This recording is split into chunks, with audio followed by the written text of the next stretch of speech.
Hello, everyone, and welcome to our second Moody Talk on distress tolerance. If you haven't watched the first Moody Talk, it was talking about what is distress tolerance, what is distress intolerance, stressful situations that you are in, what it does to your body, what we can do to better cope in the moment when we are in a very distressful situation. When we're really, really stressed out and our mind is going a million miles an hour, our body is doing crazy things depending on the emotion that you're feeling. And that is the skills that we're talking about for this month, so that you can have a developed toolbox of what you can do when you are finding yourself in distressful situations. So there are, coping skills that are for your mind, like we talk about Wise Mind. And if you haven't learned too much about Wise Mind for DBT, I would say go back to the mindfulness Moody Talks, and we do talk about Wise Mind a lot. But Wise Mind is walking the middle path between emotion mind and, reasonable mind. Okay, so it's taking both of those, going the middle path of that. So those are the type of things that we'll talk about when it comes to working through our running thoughts and the processes that they're going through while we're in high distress. What I'm going to talk about today is what you can do in the moment with your body to help you to come out of a distressful situation by putting your mind onto things that are happening within your body. Because we do, when we're distressed, we feel that distress all throughout our body. Our faces get hot, our heart is racing, and we're shaking. So those kind of distressful behaviors that we have for our body, what can we do to counteract those things? Okay, so there's a group of skills in DBT called T.I.P.P. Okay, so the T.I.P.P skills are changing your body chemistry. So to reduce extreme emotion mind fast, as quickly as possible. Okay. So these are different things that we can do. So T is for temperature. Okay, so the temperature of your face, you can change the temperature of your face by throwing cold water on it. Like I said, in distressful situations, our faces may be so hot and burning that we want to do an extreme change of temperature on it to take us out of that moment. And I myself don't use this tip because this temperature trick, because I hate cold. Maybe I should use it because I hate cold, but I hate cold so much that I avoid it. You may find it really helpful to create this cold on your face when it's so heated. It's funny, my friends laugh at me when I go to the beach. I very rarely go into the water unless we're in Mexico or something, because I hate cold water.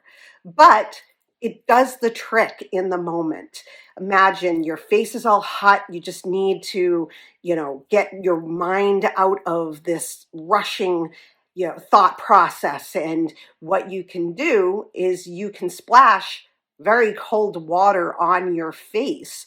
Or one of the ways that DBT recommends is getting a bowl of ice water and putting your face into it and counting to 5. So keeping a slow 5, keeping it in there until that 5 seconds is over, then you can pull it up, and it's definitely changed the temperature of your face. You can also do this with a cold washcloth. And one of my favorite temperature change tricks is the frozen washcloth that I learned when I went to McLean Hospital. They have frozen washcloths. They're completely wet and they're crunched up into a ball. And they have them in the freezers. And one of the ways that you can work through the distress is by pulling apart this face cloth. And it's really hard because it's so tight. The water's so tight on it. And I will actually post this trick later in the month so that you can have an idea of what to do for it. But it is a fantastic trick, okay? The next one is I for intense exercise to calm your body when it is revved up by emotion. So taking that intense energy that you're feeling and getting it out physically by maybe going for a really quick run down the street and back. Or let's see what else they say. Engage in intense exercise, if only a short while. So let's say, yeah, you are, have all this pent up energy. You're nervous. You have just had a very stressful situation happen. By running up and down the street, that shouldn't take you more than 2-3 minutes to run down your block maybe and run back. But what you're doing is you're taking that intense, that shaking or whatever, that intensity of the need to get that energy out. You're doing that.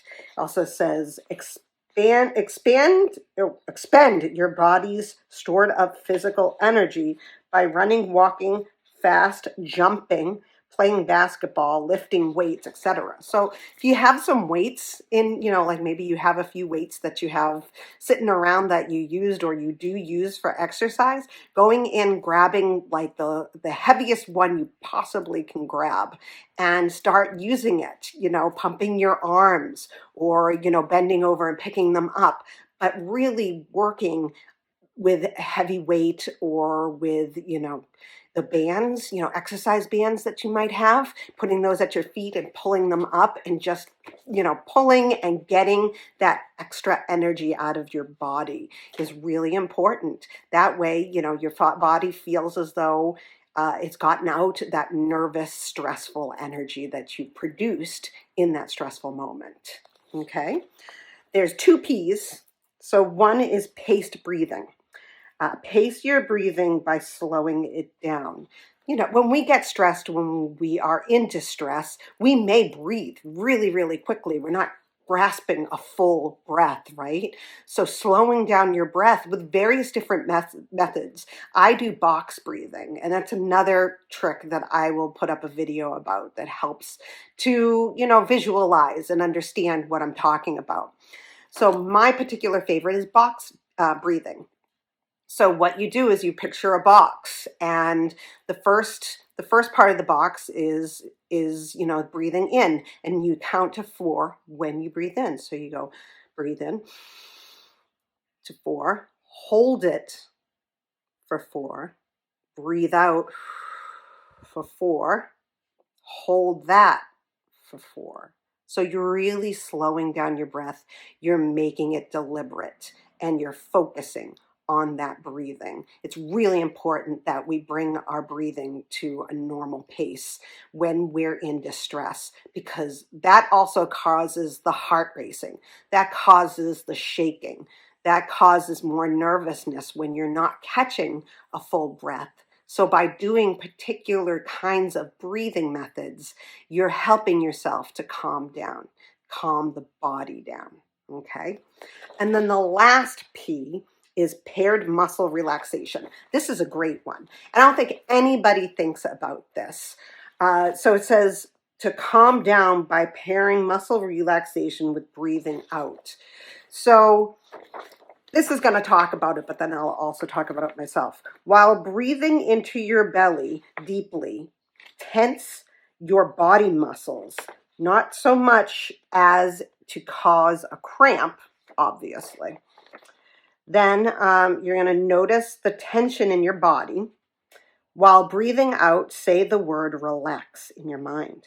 Let go of the tension. Notice the difference in your body. So this one's really great. And I don't think people really even know anything about this, but it does really help.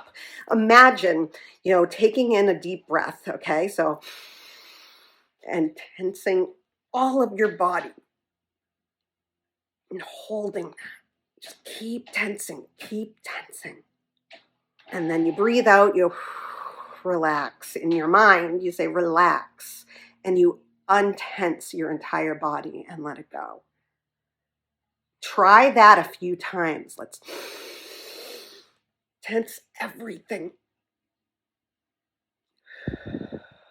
So then you're letting go of all that tension that's built up. This goes along great with paired, not paired, but the breathing, picking particular breathing methods and patterns.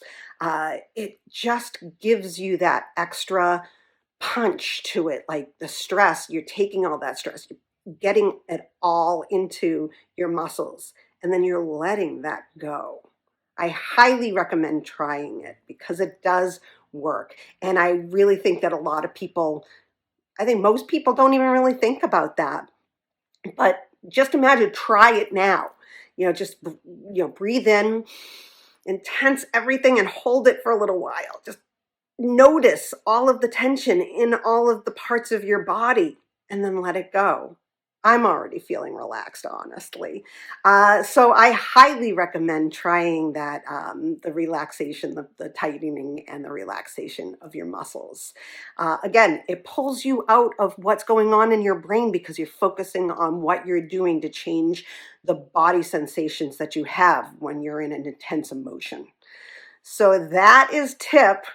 It's really a great group of skills to put into your toolbox for distress tolerance because you can do it in the moment. You may not be able to do the cold thing in the moment, but most of those other things you can do in the moment.